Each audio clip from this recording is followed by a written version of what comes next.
તો કેમ છો મિત્રો, જય માતાજી. બંગડીનું કામ કરતા હોય એના માટે સ્પેશિયલ આ વિડીયો છે જે આવી ડાઈસ બનાવવા માટેનો. આજે હું તમને શીખવાડીશ આ સુનાની ડાઈસ પાડતા. બધાથી પહેલા મીણ લઈ લેવાનું છે અને મીણને આવી રીતના એક કાગળમાં ગમે એના પાથરી દેવાનું છે અને પછી જે આવડી સીપ છે એ આવી રીતના એક રાખી દેવાની. પછી થોડુંક ઓઇલ ચોપડવાનું છે એટલે આ સોટી ન જાય, આનાથી અલગ સુનાથી અલગ પડી જાય જલ્દી આવડવા.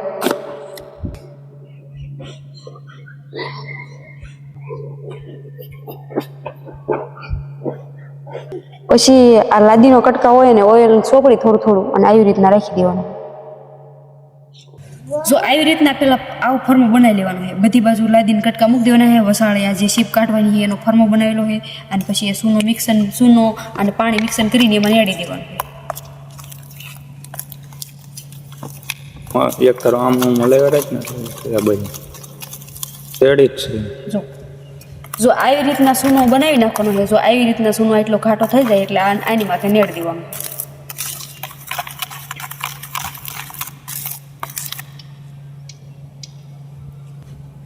હવે આને 5 મિનિટ માટે જામવા દેવાનું છે. જો 5 મિનિટ થઈ ગઈ છે, હવે 5 મિનિટ પછી આ લાદીના કટકા લઈ લેવાના ધીમે ધીમે.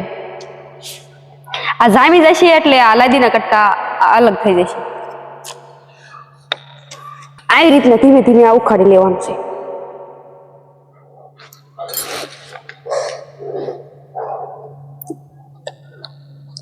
એક સાઈડ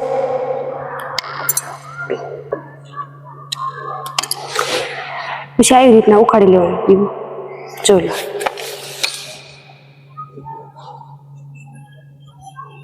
ઓલું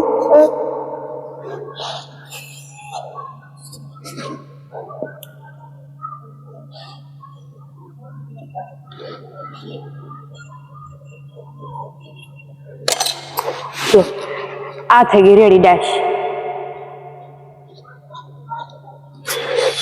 પછી આવી રીતના આ ટેપ વીટી દેવાની છે એટલે ડાશ આ ફાટે નહીં. જો આ ફાટી ગઈ, આ ફાટી જાય તો નોખી થઈ જાય. અહીંથી આ ટેપ વીટોળી હતી એટલે આવી રીતના રહે. આવી રીતના તમે યુઝ કરી શકો પાછું. ટેપ વીટોળેલી હોય હટ દઈને ફાટે નહીં, પણ ટેપ ન વીટોળી હોય તો નોખી થઈ જાય.